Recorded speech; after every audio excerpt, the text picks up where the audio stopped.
नमस्कार. आजचा दिवस माझा आपले वाक्य आहे 100 कोटी भ्रष्ट आणि घडवणार महान राष्ट्र. आता आजचा विषय गहनच आहे. रोज आपण विद्यमान आणि वर्तमान परिस्थितीवर बोलणार आहे. 100 कोटींचं काय म्हणणं आहे? कर खोटं, बन मोठं. म्हणजे तुम्हाला मोठं बनायचं असेल तर खोटं करणं जरुरी. या देशात जर तुम्हाला जगायचं असेल तर कर खोटं, बन मोठं.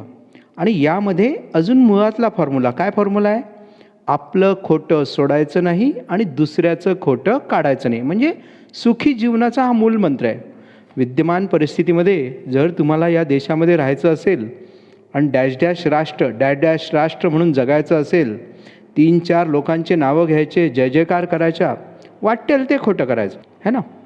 आता क्षण परीक्षणमध्ये आपण आज काय पाहणार आहे की सध्या महाराष्ट्रामध्ये महानगरपालिकांच्या जे इलेक्शन सुरू आहेत त्यामध्ये आपल्याला खूप छान संधी आहे.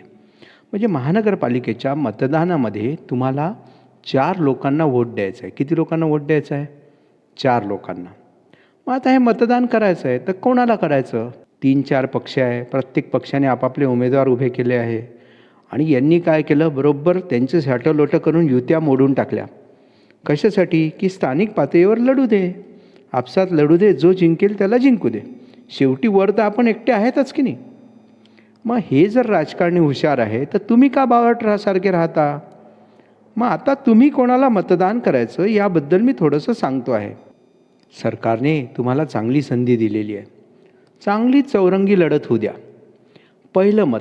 तुम्हाला वाटतं की हे जेवढे व्यक्ती तुमच्या वॉर्डमध्ये उभे आहे त्यापैकी 100% योग्य जी व्यक्ती आहे, 100% योग्य, या सगळ्यांमधली जी योग्य व्यक्ती आहे तिला तुम्ही पहिलं मत द्या. दुसरं मत, शेवटी पैसा आणि जात सगळ्यांना प्रिय आहे, मग तुमच्या जातीच्या व्यक्तीला द्या.